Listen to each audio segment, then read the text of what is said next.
6 días de silencio, luego una sola línea de texto que, según se dice, requirió 11 intentos para que quedara perfecta.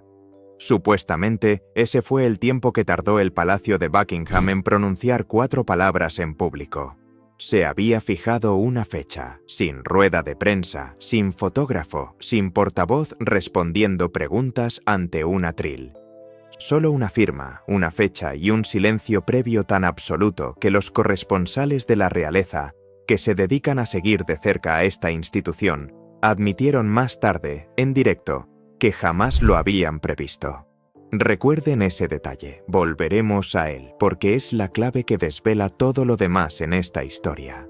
La coronación del rey Guillermo y la reina Catalina ya está confirmada, y si solo se fijaran en los titulares pensarían que se trata de la transición de poder más fluida y sencilla de la historia moderna de la monarquía. No lo fue. Según fuentes con conocimiento de los días previos a esa carta, este supuesto anuncio impecable se basó, al parecer, en un tenso enfrentamiento de 2 horas en Windsor, una filtración que el palacio se negó a reconocer y una conversación privada entre padre e hijo que casi no llegó a producirse. Antes de entrar en detalle sobre lo que supuestamente ocurrió tras esa puerta, suscríbanse, porque nada de esto llegó a los titulares. De todas formas, lo van a escuchar. Empecemos por la mañana, porque la hora lo dice casi todo. A las 11:14 se envió la carta. A las 11:30, la abadía de Westminster confirmó estar lista para recibir la fecha, una formalidad en papel, pero reveladora, porque significaba que la abadía ya había sido informada y preparada mucho antes de que el público supiera nada al respecto. Al mediodía, todos los principales medios de comunicación del país habían interrumpido su programación habitual. A primera hora de la tarde, impecable era la palabra que todos los comentaristas repetían una y otra vez, como si hubieran leído el mismo guión. Una transición, según dijeron, manejada con la calma que esta familia ha cultivado durante décadas. Pero la calma en esta familia rara vez refleja la realidad completa. Es como la superficie de un lago que parece perfectamente inmóvil, porque simplemente no se ve lo que se mueve debajo. Y según quienes tienen conocimiento directo de lo que realmente sucedió en los días previos a esa carta, lo que se movía bajo esa superficie era considerablemente más humano, más frágil y más controvertido de lo que la pulida declaración jamás dejó entrever. Así que vayamos más allá. Empecemos con William. Quienes lo conocen bien lo describen como un hombre que en los días previos a la confirmación oficial se mostró inusualmente callado, incluso para sus propios estándares, ya de por sí reservados. Según se informa, canceló 2 compromisos programados esa misma semana. La razón oficial se citó simplemente como logística familiar, una frase que los allegados al palacio aparentemente han aprendido a interpretar como un código para algo mucho más serio. La mañana en que se aprobó la redacción final de la carta, supuestamente se sentó a solas con el borrador durante casi 40 minutos antes de firmarlo. 40 minutos para un solo párrafo de lenguaje mayormente ceremonial. No se trata de un hombre que simplemente cumple con un trámite. Se trata de un hombre que comprendió que en el momento en que su nombre apareció en esa página, un capítulo entero de su vida se cerró para siempre, y ninguna versión de él lo recuperará jamás. Porque esta es la parte que casi nadie menciona en voz alta al hablar de una coronación. No es solo un comienzo, es un final, adornado con hilos dorados y una ceremonia ancestral para que nadie tenga que enfrentarse directamente a la pérdida que subyace. Para William, según personas cercanas a él, esa pérdida tiene una forma muy específica. Es el día cualquiera de llevar a los niños al colegio. Es recogerlos en la puerta sin que 4 guardaespaldas desvíen el tráfico a su alrededor. Es la versión de la paternidad que, según se dice, su propia madre luchó con tanta vehemencia y públicamente por proteger para él, cuando era ella quien estaba a la puerta del colegio, intentando robarles a sus hijos 5 minutos ordinarios de una vida extraordinaria. Según amigos cercanos a William, él ha expresado en voz baja y en más de una ocasión su deseo de que sus hijos lo recuerden como un padre presente antes de convertirse, de forma permanente e irreversible, en una institución en lugar de un hombre. Al parecer, esa oportunidad se está agotando. Y según todos los testimonios, él sabe perfectamente lo rápido que se acaba el tiempo. Tengan esto presente por un momento, porque sin duda volveremos a hablar de su madre más adelante en esta historia. Y cuando lo hagamos, todo lo que acaban de escuchar cambiará por completo su perspectiva. Ahora hablemos de Catherine. Su papel en todo esto es muy diferente. Ha dedicado más de una década a construir una imagen pública basada en la estabilidad, en ser el centro de calma de una institución que casi nadie ofrece ese privilegio. Esa estabilidad no fue casualidad. La construyó deliberadamente, año tras año, acontecimiento tras acontecimiento, como una armadura que se fue poniendo pieza a pieza. Y ahora, justo cuando esa armadura está a punto de ser puesta a prueba como nunca antes, se espera que siga siendo, en el día a día, una madre que se encarga de las tareas escolares, los almuerzos para llevar y el caos habitual de criar a 3 hijos que jamás pidieron nacer en este mundo. Según fuentes cercanas a la familia, en las semanas previas al anuncio, habría hecho, en más de una ocasión, una pregunta similar. ¿Cuánto de su antigua vida se le permitirá conservar? No su título, no su papel público, su vida real, las recogidas del colegio, las tardes sin planes, esa forma de ser madre que no requiere una reunión de seguridad previa. Nadie, al parecer, le ha dado una respuesta clara. Y si se preguntan por qué esa carta del 11 al 14 no contenía ni una pizca de afecto, esa pieza que falta podría ser la respuesta. Hay una ironía particular que merece la pena considerar, una que, según se dice, han notado personas cercanas a Catherine. Construyó toda su identidad pública durante más de una década, precisamente en torno a la cualidad que esta transición amenaza más directamente: la normalidad, la sensación de que, a pesar del título y las cámaras, aún existía algo reconociblemente normal en el fondo. Las puertas del colegio, las compras en el supermercado, en las raras ocasiones en que la seguridad lo permitía. Una imagen pública construida, deliberada y pacientemente para sentirse lo más alejada posible de la vida real que absorbía por completo a la gente. Y ahora, según personas cercanas a ella, está viendo cómo esa misma cualidad se convierte en lo que probablemente le costará este nuevo capítulo. Porque la agenda de una reina consorte, a diferencia de la de una princesa, deja mucho menos espacio para la discreción que protegió durante años. Cabe destacar que, según todos los que han relatado estas conversaciones, no se trata de una queja. Al parecer, es más bien una negociación. El mismo instinto que la llevó a luchar por la limitada visibilidad de sus hijos dentro de la propia abadía, aplicado ahora a sus propias horas de vida cotidiana. No pide evitar el papel. Al parecer pide que se le permita desempeñarlo sin perder la esencia que tenía antes. Si esto es realmente posible, dentro de una institución con tan poca flexibilidad como la que históricamente ha demostrado, es una pregunta para la que nadie, ni siquiera la propia Catalina, parece tener una respuesta segura todavía. Y luego está Carlos. Y es precisamente aquí donde la historia deja de ser sencilla. Carlos no se retira por un escándalo. No se ve obligado a dimitir por motivos de salud, crisis o presión pública. Según todos los testimonios, se trata de una decisión que toma por voluntad propia, a su propio ritmo, lo que en teoría debería facilitar las cosas. Sin embargo, al parecer, no es así. Personas cercanas a él lo describen como un hombre dividido entre 2 sentimientos que no conviven armoniosamente: el orgullo de ver a su hijo heredar el papel que Carlos esperó durante casi 70 años para desempeñar, y algo mucho más cercano al dolor al presenciar cómo la maquinaria de su propio reinado se desmorona silenciosamente mientras él permanece presente. Supuestamente le comentó a un colaborador cercano en una conversación transmitida de segunda mano que deseaba que esta transición se sintiera como un regalo para su hijo, no como una retirada forzada.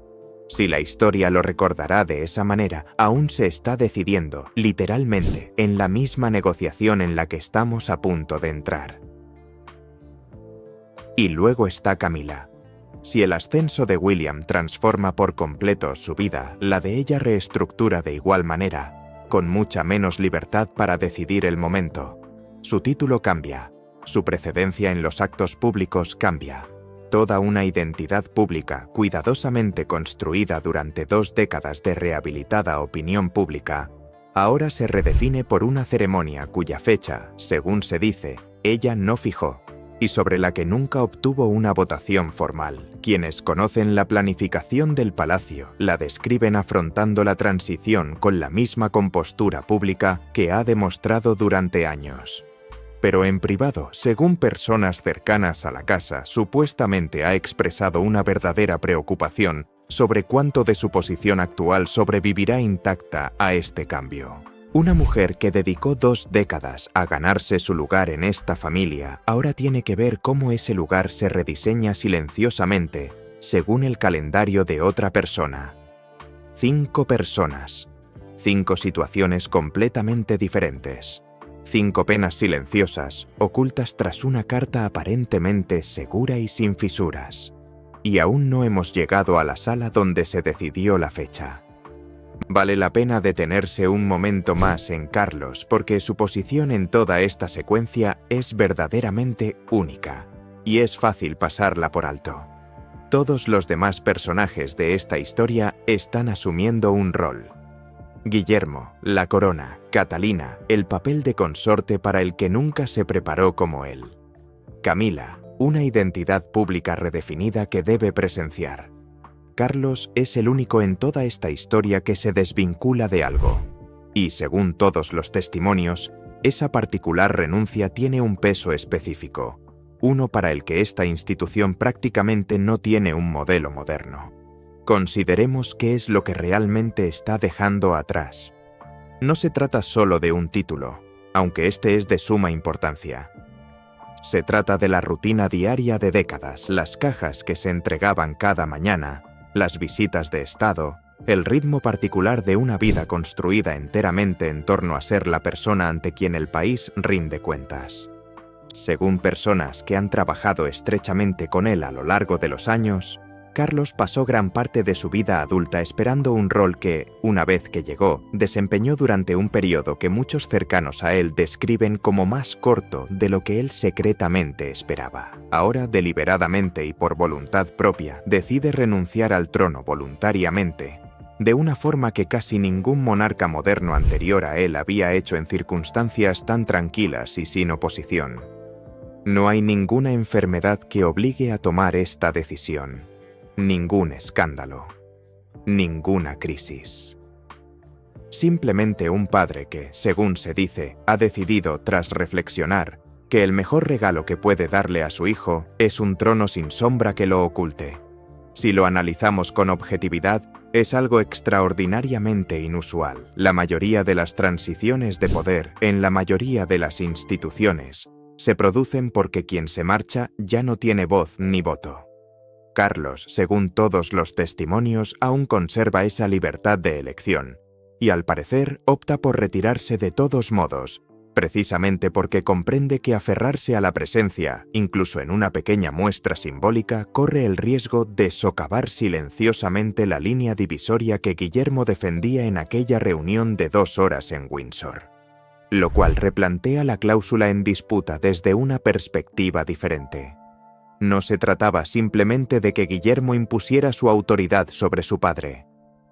Según personas cercanas a ambos hombres, se trataba del propio argumento de Carlos vuelto en su contra, una versión de la misma abnegación que, según se dice, esperaba que representara esta transición, exigida directamente, en tiempo real, por el hijo al que intentaba transmitirla. Aquí es donde la versión oficial del palacio y la versión privada comienzan a divergir, y de forma drástica. Según personas con conocimiento del proceso de planificación, la fecha de la coronación no se acordó simplemente en una reunión de programación ordenada y sin incidentes, como sugiere la versión oficial. Al parecer, surgió de una tensa reunión a puerta cerrada en Windsor, que supuestamente duró casi 2 horas más de lo previsto. 2 horas. Para una reunión que, en teoría, debía ser una mera formalidad. No se trataba de problemas logísticos de seguridad, aunque hablaremos de ese detalle más adelante. Tampoco era la lista de invitados, todavía no. Era una sola cláusula en disputa, oculta en lo más profundo del documento de planificación ceremonial, relativa al papel formal que Carlos podría conservar en futuras funciones de Estado tras su retirada oficial. Esta es la historia, tal como la han descrito quienes conocieron aquella reunión. Al parecer, Carlos quería que se mantuviera una cláusula en el marco ceremonial que le garantizara una presencia ceremonial continua en los principales actos de Estado en el futuro, algo significativamente más sustancial que una aparición ocasional de cortesía, no poder, no autoridad, presencia. Una garantía de que no desaparecería sin más de la escena nacional en el momento en que la corona cambiara de manos físicamente. Según quienes estuvieron familiarizados con la discusión, Guillermo se opuso, y las fuentes se esmeran muy escrupulosamente en recalcar que esto no fue una falta de respeto. Según dicen, surgió de la convicción de que una transición verdaderamente limpia requería una línea estructural verdaderamente clara, un solo trono, una sola voz clara en el centro de la ceremonia de Estado. No hay autoridad ceremonial dual que se mantenga en segundo plano, por muy bien intencionada que sea, porque la ambigüedad en la cúpula de una institución como esta tiene una larga y desagradable historia de convertirse en algo peor con el tiempo. Según se cuenta, el desacuerdo se acaloró tanto que un ayudante abandonó la sala por completo, reacio a quedarse para lo que viniera después. Lo construiste de forma diferente a como lo construí yo. Se dice que Carlos le dijo a su hijo, en un momento transmitido solo de segunda mano y nunca confirmado por el palacio, que vale la pena repetir con esa salvedad: no pido volver a gobernar, pido no desaparecer. La respuesta de Guillermo fue más baja y, según la fuente que la describió, considerablemente más difícil de oír de lo que su volumen sugiere. No desaparecerás, pero esto tiene que ser mío, o no es real. Reflexionen sobre ese intercambio por un momento. Nadie ajeno a la sala puede verificar con certeza si esas palabras se pronunciaron exactamente en ese orden. Y es importante dejarlo claro. Lo que sí está documentado, gracias a varias personas cercanas al proceso, es el resultado. La cláusula finalmente se reescribió. Su función pasó de ser meramente funcional a puramente simbólica. Una distinción que, aunque discreta, conlleva un enorme peso constitucional. Y la reunión, que se había estancado durante casi 2 horas, por fin avanzó. Según se informa, la fecha se fijó esa misma noche, horas después de que la sala se quedara lo suficientemente en silencio como para que alguien pudiera escuchar la decisión. Hay un detalle menor dentro de esa sala que vale la pena explorar, porque rara vez se menciona y revela lo contenida que estuvo realmente toda la disputa. El asistente que, según se informa, se retiró en medio de la discusión no se excusó simplemente para tener un momento de privacidad. Según una persona conocedora del protocolo palaciego para reuniones de esta índole, el personal recibe formación específica para retirarse en cuanto un desacuerdo familiar pasa de ser un asunto de procedimiento a uno personal, precisamente para que nada de lo dicho en ese momento quede registrado oficialmente. No se trata de una simple formalidad. Es una medida de seguridad estructural deliberada, integrada en el funcionamiento de esta institución, diseñada para permitir que 2 personas se digan cosas que ninguna querría que se repitieran, sin que haya ningún testigo presente que las repita. Lo que significa que la versión de ese intercambio que acabamos de escuchar, la frase «les pido que no desaparezcan», la respuesta «esto tiene que ser mío» o no es real, Técnicamente no debería existir en forma alguna que se pueda contar. Y sin embargo, existe porque incluso un sistema diseñado para la contención total sigue funcionando con seres humanos. Y los seres humanos, incluso aquellos que han jurado discreción, ocasionalmente le cuentan a otra persona de confianza lo que oyeron a través de una puerta que se cierra. Al parecer, así fue como este detalle llegó hasta nosotros de segunda mano, a través de una pequeña grieta en un sistema que por lo demás es hermético. Vale la pena recordarlo, porque nos indica que incluso las partes de esta historia que estamos escuchando ahora son fragmentos que se filtraron, no la imagen completa. La imagen completa, según todos los indicios, pertenece por completo a dos hombres en una habitación donde ya no había nadie más. Pero aquí viene la parte de la que casi nadie habla. Las disputas no terminaron ahí. Ni mucho menos. Entre bastidores se desarrollaba una disputa paralela, mucho más discreta, sobre el orden de la procesión, la secuencia exacta en la que los miembros de la realeza entrarían en la abadía ese día. Parece insignificante, pero no lo es. Dentro de una institución construida enteramente sobre precedentes y simbolismo, el lugar, el momento y la persona que se acompaña nunca son meros adornos. Es una declaración pública sobre el lugar que ocupa cada uno en la jerarquía, transmitida a una audiencia global sin una sola palabra. Según fuentes internas con conocimiento de la planificación, un joven ayudante real intentó, discretamente, que un miembro de la familia real fuera reubicado más atrás en la procesión, alegando lo que la correspondencia interna describía como preocupaciones de imagen. Varios miembros del personal que revisaron la solicitud la consideraron, al parecer, algo mucho menos neutral que una simple cuestión de imagen. Política personal apenas disimulada con lenguaje procedimental. Cuando la solicitud llegó finalmente a la oficina del Lord Chambelán, el departamento responsable de organizar el protocolo ceremonial real y una de las oficinas más antiguas en funcionamiento continuo de toda la institución, fue rechazada en menos de una hora, sin debate, sin concesiones. El orden se restableció exactamente según el precedente, la misma secuencia que se había mantenido en las últimas coronaciones.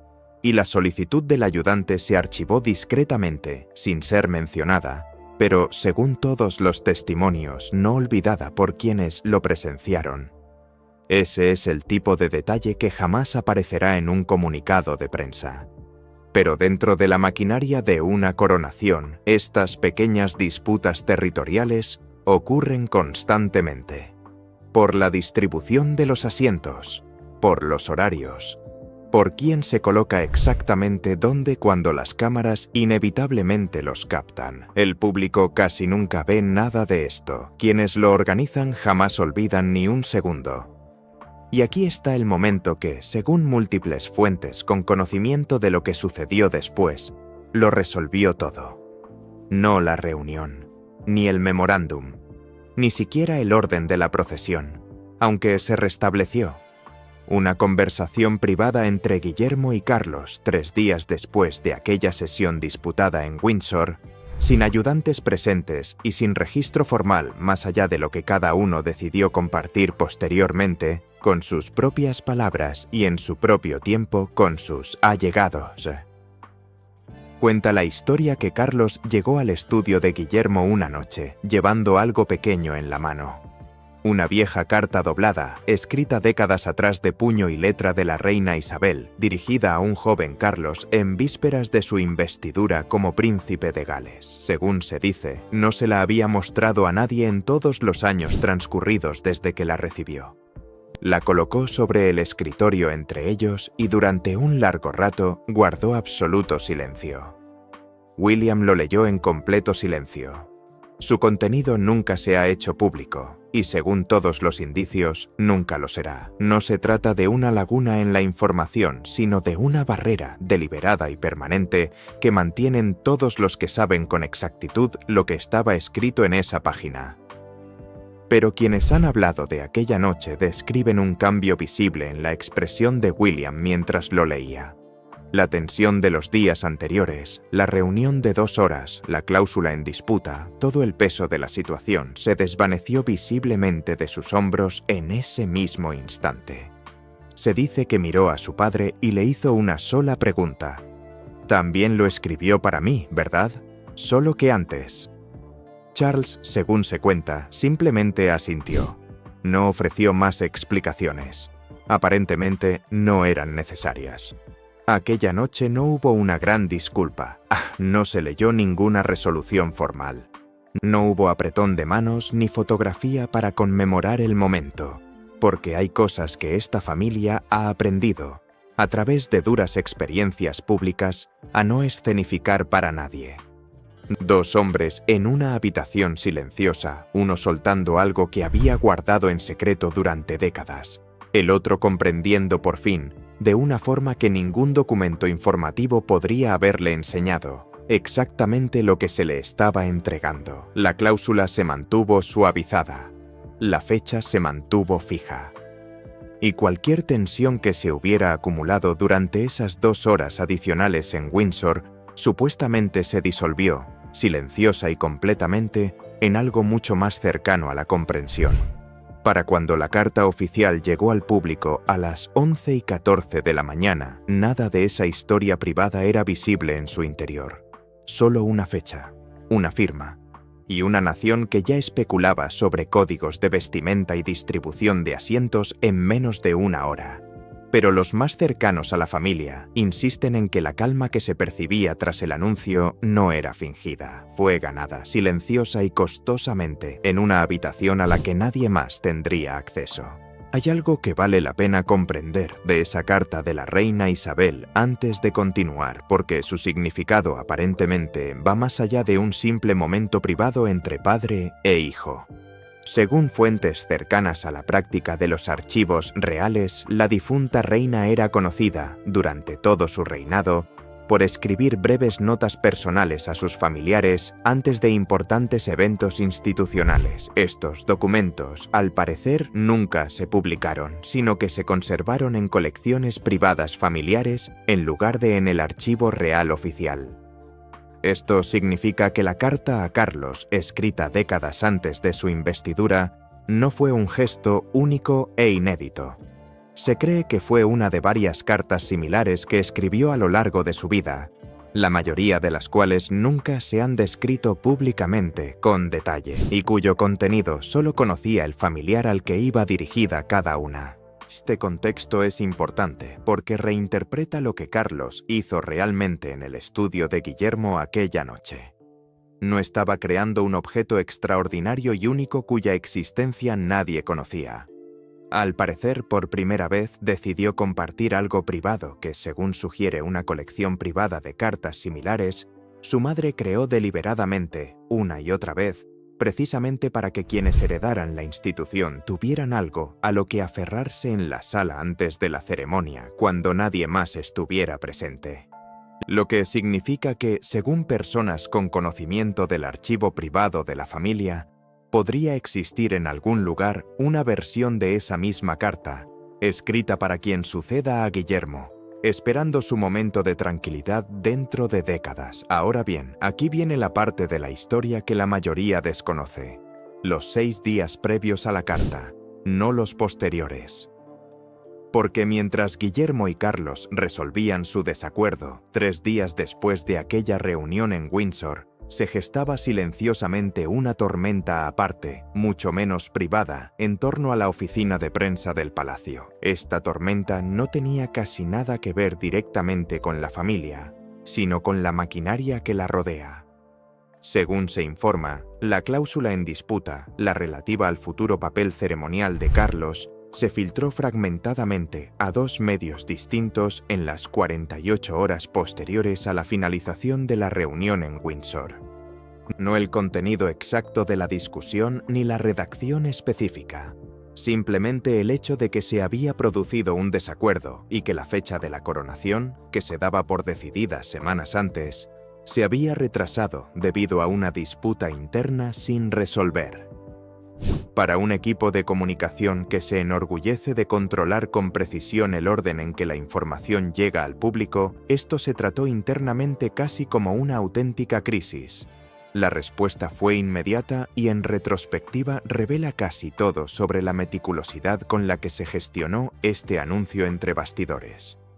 En lugar de negar la filtración rotundamente, lo que habría atraído aún más atención, la oficina de comunicación supuestamente optó por guardar silencio absoluto, tanto en público como en privado, durante 6 días completos. Ni confirmación ni desmentido. No hubo ninguna reunión informativa discreta con corresponsales de confianza, el método habitual para gestionar una noticia incómoda antes de que se propague. Solo silencio absoluto por parte de una institución que casi nunca guarda silencio a propósito.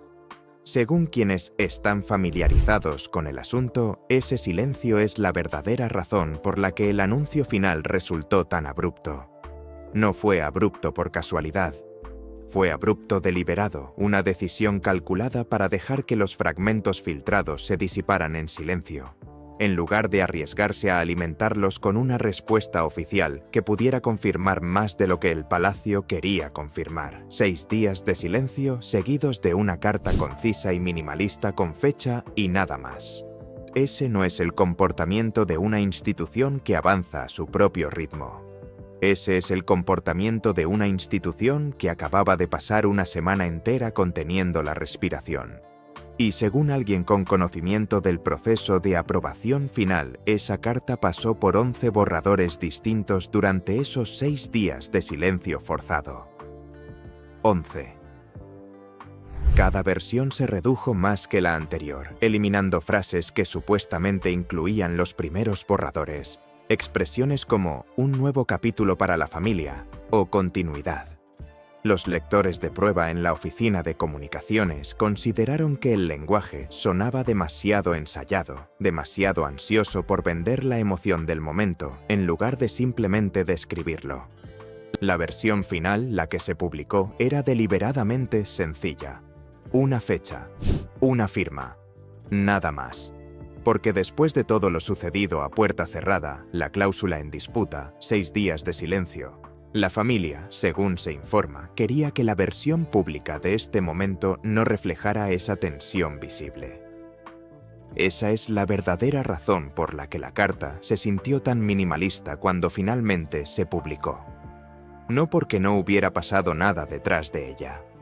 Porque pasaron tantas cosas que una vez resuelto todo, lo único que quedaba por hacer era indicar la fecha claramente y dejar que la ceremonia misma tuviera el peso que nadie quería plasmar en el membrete. Ahora hablemos de la negociación de Catherine, la que no ha sido ampliamente difundida porque es más importante que casi cualquier otra cosa en toda esta secuencia. En los días inmediatamente posteriores a la reunión de Windsor, mientras Guillermo y Carlos negociaban la cláusula en disputa, Catalina, según se informa, llevaba a cabo una negociación mucho más personal, ajena a la legislación constitucional y centrada exclusivamente en sus hijos. Según personas cercanas a la familia, ella planteó directamente y en más de una ocasión la cuestión de hasta qué punto sus 3 hijos tendrían que participar públicamente en la coronación y qué parte podría mantenerse en privado acorde a su edad y protegida de la implacable atención mediática que recibe cualquier niño que aparece repentinamente en un escenario mundial con el traje ceremonial completo. No se trataba de una simple cuestión logística. Abordaba algo mucho más profundo, una tensión latente que, según se dice, existía en silencio en esta familia desde hacía años. La cuestión de cuánta infancia normal se le puede permitir a un niño conservar una vez que su rostro queda permanentemente asociado a una institución que la mayoría de los adultos dedican toda su vida a comprender plenamente.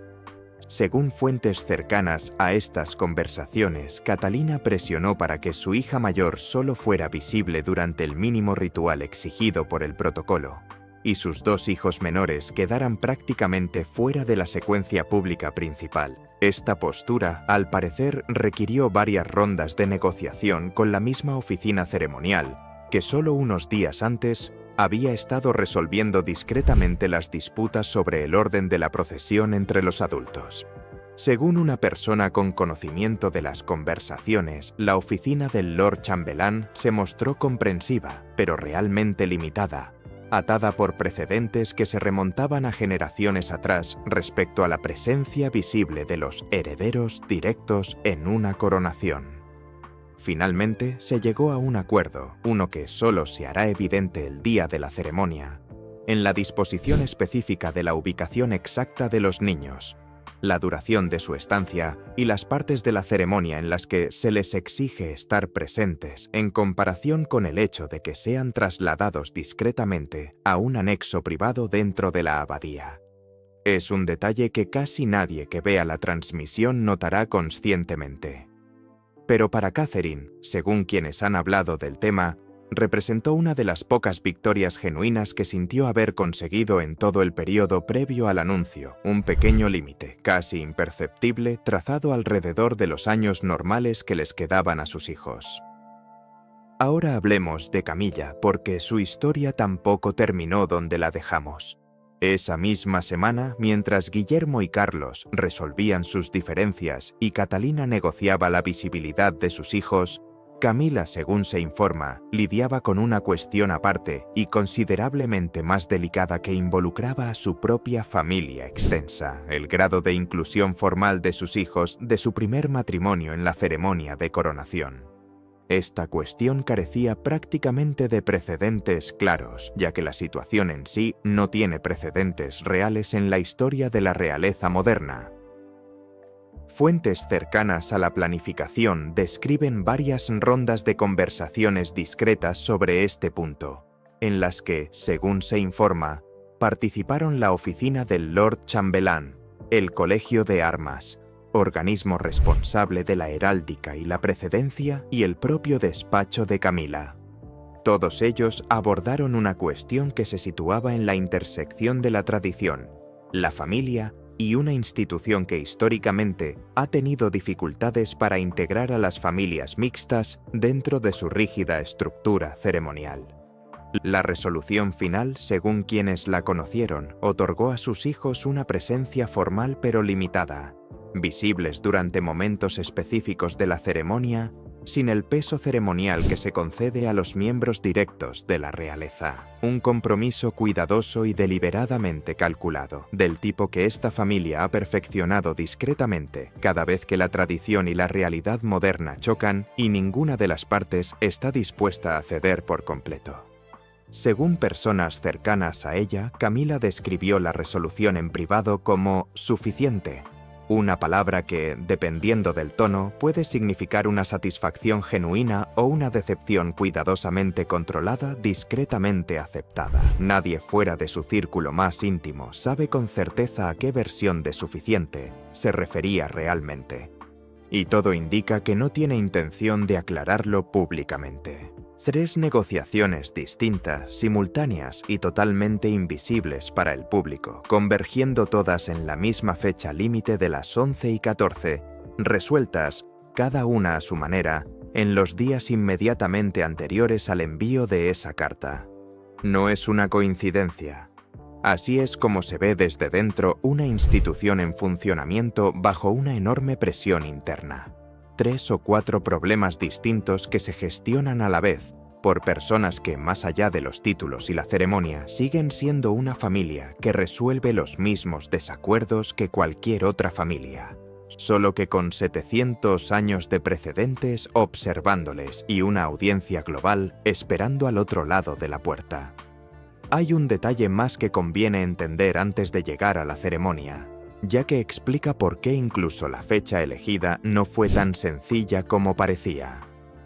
Según se informa, la planificación de la seguridad para una coronación de esta magnitud lleva meses, a veces incluso más, y requiere la coordinación entre la Policía Metropolitana, la División de la Casa Real y, dada la magnitud de la asistencia internacional prevista, una lista rotativa de equipos de seguridad extranjeros que llegan junto con los jefes de Estado visitantes.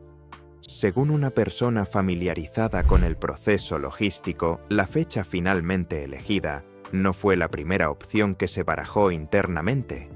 Al parecer, una fecha anterior, aproximadamente 3 semanas antes de la que finalmente se anunció, había sido el objetivo provisional durante gran parte de la planificación, antes de ser descartada discretamente por razones que nunca se hicieron públicas en su momento. La verdadera razón, según fuentes cercanas a la planificación de la seguridad, no tenía nada que ver con los desacuerdos familiares que ya hemos mencionado. Según se informa, todo se redujo a un conflicto de agenda oculto en un calendario completamente aparte, una importante cumbre internacional con varios jefes de Estado que también debían asistir a la coronación. Esta cumbre habría requerido un dispositivo de seguridad que, según los responsables de su gestión, era demasiado arriesgado para ejecutarse simultáneamente. En lugar de concentrar 2 enormes operaciones de seguridad en un mismo lapso de tiempo, la fecha se pospuso discretamente. Esta decisión se tomó casi por completo al margen de la familia, por personas cuyo trabajo consiste en prever contingencias que nadie más en el edificio considera. Es un detalle menor, fácil de pasar por alto en esta historia, pero es importante porque revela algo crucial. No todos los retrasos en este proceso se debieron a tensiones familiares. Algunos surgieron de la simple y poco glamurosa realidad de gestionar una operación de esta magnitud en un mundo donde un centenar de elementos, cumbres, operativos de seguridad y agendas diplomáticas deben encajar a la perfección sin interferir entre sí. Los desacuerdos familiares moldearon parte de esta historia. La compleja logística, a menudo poco glamurosa, moldeó el resto. Para cuando finalmente se envió la carta, ambos asuntos se habían resuelto discretamente, en paralelo, sin necesidad de dar explicaciones al público. Hay una dimensión más amplia en esta historia logística que merece ser comprendida, una que se extiende mucho más allá de Londres. Porque una coronación de esta magnitud no solo requiere coordinar la seguridad dentro de Gran Bretaña, sino también la llegada, el alojamiento y la protección de los jefes de Estado y altos funcionarios visitantes de toda la Commonwealth, más de 50 naciones distintas con sus propios protocolos, sus propios dispositivos de seguridad y sus propias y delicadas cuestiones de precedencia sobre quién se sienta dónde dentro de la abadía una vez que llegan. Según una persona con conocimiento de la planificación diplomática, varios gobiernos de la Commonwealth habían sido informados discretamente sobre una fecha provisional semanas antes de que se resolviera el desacuerdo interno de la familia en Windsor, lo que significó que cuando la disputa sobre la cláusula amenazó con retrasar el anuncio, ya no se trataba solo de un asunto familiar. Supuestamente se había convertido en un problema diplomático real, con delegaciones extranjeras que ya estaban ajustando sus planes de viaje en torno a una fecha que, técnicamente, aún no se había oficializado. Según fuentes familiarizadas con la parte de comunicación de la planificación, esa presión añadió una urgencia completamente distinta a la hora de resolver rápidamente la disputa de Windsor, porque cada día adicional de desacuerdo interno corría el riesgo de hacerse visible para gobiernos a miles de kilómetros de distancia que ya estaban reorganizando discretamente sus propios calendarios en función de ello. Vale la pena reflexionar sobre esto un momento porque replantea aún más lo que estaba en juego en esa reunión de 2 horas. No se trataba simplemente de 2 hombres resolviendo un desacuerdo sobre el lenguaje ceremonial en privado. Se trataba de 2 hombres resolviendo ese desacuerdo mientras, sin que la mayoría de quienes seguían el desarrollo de esta historia lo supieran, una lista rotativa de gobiernos extranjeros ya consideraba la fecha como prácticamente fijada a la espera de una confirmación formal que, entre bastidores, aún estaba en entredicho. En otras palabras, el margen de error era considerablemente menor de lo que cualquiera fuera de esa sala comprendía en ese momento. Ahora bien, las emisoras, una vez que finalmente se envió la carta y se rompieron los 6 días de silencio, se pusieron en marcha los medios de comunicación globales, una maquinaria que merece un análisis más detallado, pues revela la verdadera magnitud de este momento que trasciende las fronteras de un solo país. En la primera hora, todos los principales medios británicos confirmaron la fecha a través de fuentes independientes del palacio, práctica habitual para una noticia de esta trascendencia. Cada cadena se apresuró a verificar la información en lugar de simplemente repetir la declaración oficial. En la segunda hora, la cobertura internacional se intensificó. Emisoras de toda la Commonwealth interrumpieron su programación habitual y corresponsales apostados a las puertas del palacio ofrecían actualizaciones en directo a las audiencias que despertaban al otro lado del mundo. Al final de ese primer día, la noticia se había convertido en el acontecimiento más comentado del mes en todas las plataformas principales, superando la cobertura política, las noticias económicas e incluso un importante resultado deportivo que en cualquier otro día habría acaparado los titulares por sí solo. Sus comentaristas, en decenas de programas distintos, volvían una y otra vez a las mismas palabras. Continuidad. Renovación. Un nuevo capítulo. Un lenguaje que, como ahora sabemos, el propio equipo de comunicación del palacio había eliminado deliberadamente de la carta oficial precisamente porque sonaba demasiado ensayado. Y sin embargo, ahí estaba, surgiendo espontáneamente de comentaristas externos que desconocían por completo esos 11 borradores descartados, los 6 días de silencio, recurriendo simplemente al mismo lenguaje instintivo, porque al parecer es el único que encaja con un momento como este. Lo cual revela algo realmente interesante. El palacio puede controlar la carta, pero no la versión que el resto del mundo cuenta sobre su significado. Un análisis en particular, emitido la noche del anuncio, dedicó casi 10 minutos a lo que el comentarista denominó la discreta eficiencia de la transición, elogiando a la familia por lo que parecía ser una entrega de poder institucional extraordinariamente fluida, libre de la tensión visible que históricamente ha caracterizado las transiciones reales. Nadie involucrado en esa emisión tenía conocimiento de la reunión de 2 horas en Windsor, de la cláusula en disputa, ni de la carta que se pasó de mano en absoluto silencio. En cierto modo, estaban elogiando el resultado de una negociación de la que ni siquiera sabían que se había producido, evaluando la ceremonia finalizada sin comprender en absoluto el argumento que realmente la había moldeado. Ahora hablemos de la multitud, porque la reacción del público, cuando llegó, fue exactamente como el palacio.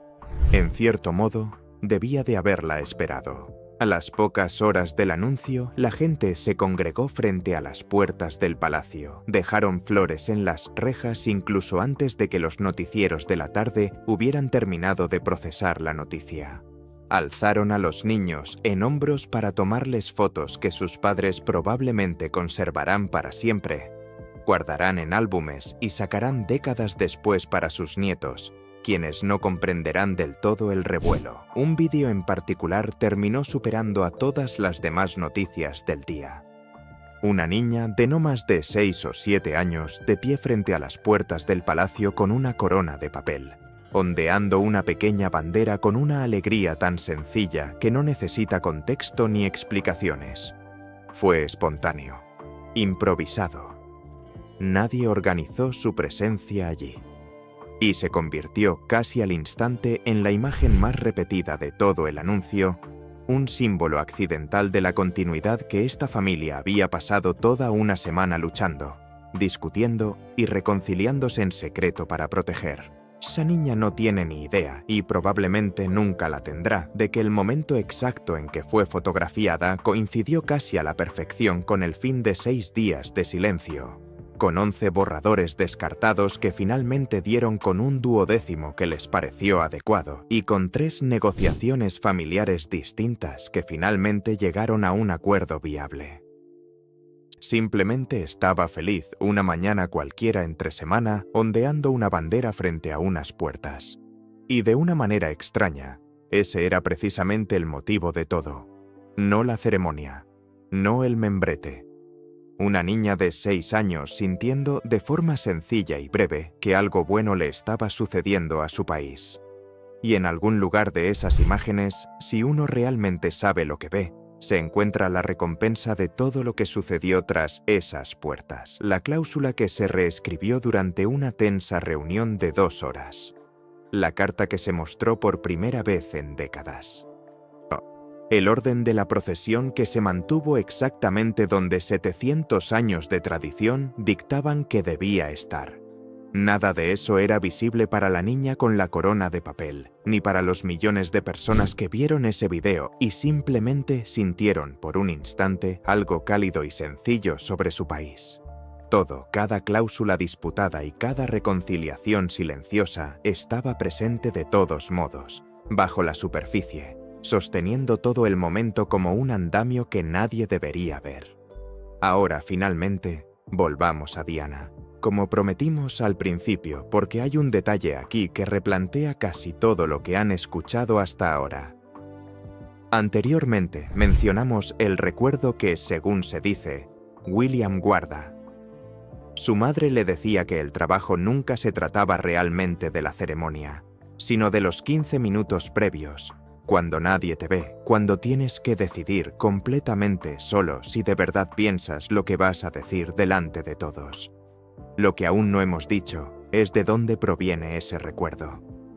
Según quienes han hablado con William al respecto a lo largo de los años, no fue una sola conversación. Supuestamente fue algo que Diana dijo de diferentes maneras, en más de una ocasión, generalmente en los minutos de tranquilidad previos a algún compromiso público al que ninguno de los dos deseaba asistir. Una asamblea escolar, una visita al hospital, el tipo de deber real cotidiano que desde fuera parece sencillo, pero que desde dentro, según quienes la conocían, requería una preparación personal muy específica, siempre. William era pequeño cuando escuchó por primera vez alguna versión de esto, tan pequeño que probablemente no entendió del todo lo que quería decir en ese momento. Pero personas cercanas a él afirman que, ya adulto, ha vuelto a ello repetidamente, dándole vueltas como quien le da vueltas a un objeto que no apreció del todo hasta años después. Y según alguien que habló con él por aquel entonces, en los días previos al envío de la carta de coronación, la mencionó de nuevo, casi de pasada, mientras comentaba los 11 borradores descartados con un miembro de su gabinete. Siempre decía que lo importante ocurre antes de que nadie nos vea. Habría dicho. Creo que por fin entiendo a qué se refería. Si esto es cierto y proviene de un único relato de segunda mano que merece la pena aclarar, entonces toda la estructura de esta semana, la cláusula en disputa, los 6 días de silencio, la carta de su abuela, las negociaciones sobre la visibilidad de sus hijos, todo ello fue, en la mente de William, simplemente la confirmación de algo que su madre le había dicho décadas atrás, mucho antes de que cualquiera de los dos pudiera imaginar la forma específica que acabaría tomando. La ceremonia nunca fue lo realmente importante. Lo que uno decide a solas, en la sala antes de ella, siempre lo fue. La mañana de la coronación, la abadía se irá llenando poco a poco, como siempre. Siglos de ceremonia acumulada condensados en una sola hora sin prisas que el mundo entero presenciará en directo. Se presentará la corona. Se pronunciará el juramento, palabra por palabra, exactamente como lo han hecho todos los monarcas anteriores, remontándonos a tiempos inmemoriales. Los hijos de Catalina aparecerán solo en los momentos de la ceremonia que, tras una considerable negociación, se acordó que les corresponderían, para luego desaparecer discretamente en el anexo durante el resto, tal como, según se cuenta, su madre luchó por conseguir. Los hijos de Camila ocuparán la presencia cuidadosa y mesurada que el Colegio de Armas y 2 oficinas privadas tardaron semanas en definir. Y en medio de la tranquila formalidad de todo ello, es muy probable que Guillermo piense, aunque solo sea por una fracción de segundo, en una carta doblada escrita décadas antes de que él debiera leerla, y en los 15 minutos que su madre le dijo una vez que eran más importantes que cualquier otra cosa que sucediera después. Catherine estará a su lado, asumiendo un papel que jamás pidió heredar, según los planes de nadie más que los de esta familia, quienes han estado negociando, debatiendo y resolviendo lentamente durante meses. Charles observará desde una posición que por primera vez en su vida adulta ya no será el centro absoluto de atención, y según la mayoría de los testimonios de personas cercanas a él, se sentirá realmente en paz con ello. No porque haya sido fácil, sino porque una carta, una discusión y una tranquila velada en su estudio privado lo hicieron posible. Porque, en definitiva, esta coronación nunca se trató realmente de un cambio de cabeza, por mucho que la ceremonia se construya en torno a esa imagen simbólica. Se trató de una familia que, en silencio, con imperfecciones y un gran costo emocional, aprendió, a puerta cerrada, cómo dejar atrás una era sin perder todo aquello que la hizo digna de recordar. La fecha está fijada. La ceremonia se celebrará exactamente como se anunció, a la hora exacta que confirmó el palacio. Pero la verdadera historia, la que realmente marcó esa fecha, la reunión de 2 horas, la cláusula en disputa, 6 días de silencio, 11 borradores descartados, negociaciones sobre los hijos y la precedencia, una carta que se pasó por un escritorio en completo silencio y la regla de 15 minutos de una madre finalmente comprendida décadas después de haber sido pronunciada por primera vez, nunca se escribió en papel con membrete del palacio. Y quizás esa sea la parte que realmente merece la pena analizar con detenimiento. Cada coronación que este país ha organizado ha parecido, desde fuera, un momento único e impecable de continuidad, con hilos dorados, juramentos ancestrales y una nación exhalando al unísono frente a sus pantallas de televisión. Pero cada una de ellas, si se pudiera ver lo que hay detrás de la ceremonia, supuestamente se construyó exactamente de la misma manera que, según se dice, se construyó esta. A partir de discusiones que nadie fotografió, a partir de cartas que nadie mostró hasta el momento preciso, a partir de 6 días de silencio que nadie fuera de un puñado de oficinas siquiera supo que existieron, a partir de salas silenciosas donde 2 personas tuvieron que decidir, completamente solas, si realmente querían decir lo que estaban a punto de decir ante el mundo entero. Si nos remontamos lo suficiente en la historia de esta institución, el patrón se repite casi exactamente, generación tras generación, sin importar la época ni las circunstancias. Cada traspaso de la corona que este país ha organizado ha conllevado su propia versión de una reunión de 2 horas que nadie fotografió, su propia cláusula controvertida oculta entre el lenguaje ceremonial, su propia velada silenciosa donde 2 personas finalmente dijeron lo que ninguna de las 2 se había atrevido a decir en voz alta hasta entonces. El público solo hereda la ceremonia terminada. El juramento, la corona, la procesión que avanza exactamente donde 700 años de tradición dictan que debe hacerlo. Todo lo que realmente construyó ese momento, cada discusión y cada reconciliación, se absorbe silenciosamente en la arquitectura del día mismo, presente en la forma en que todo se mantiene unido, invisible en cualquier otro aspecto que importe a quien observa desde fuera de los muros. Podría decirse que esa es la verdadera función de una coronación cuando se elimina el hilo de oro y la coreografía. No se trata simplemente de coronar a un monarca, tomar la negociación privada de toda una familia, su dolor, sus discusiones y sus silenciosas reconciliaciones, y transformarlo todo en algo que una nación pueda contemplar con orgullo desde fuera de las puertas, sin necesidad de saber el precio que se pagó para llegar hasta allí. La joven de la corona de papel no necesita saber de la cláusula en disputa. La multitud reunida en las rejas no necesita saber de 6 días de silencio forzado ni de 11 borradores descartados. Esto no es un defecto en la forma en que esta institución se presenta. Según quienes han dedicado su vida profesional a esta familia, ese es precisamente el objetivo. La traducción deliberada de algo difícil y humano en algo sencillo y compartido. De modo que lo que el público herede sea el significado del momento, no los mecanismos que lo produjeron. Las puertas de la abadía se abrirán. La corona se entregará puntualmente. Y en algún lugar, en un estudio privado al que ninguno de nosotros tendrá acceso, esta historia ya había llegado a su verdadero final, días antes de que la carta con la fecha saliera del palacio.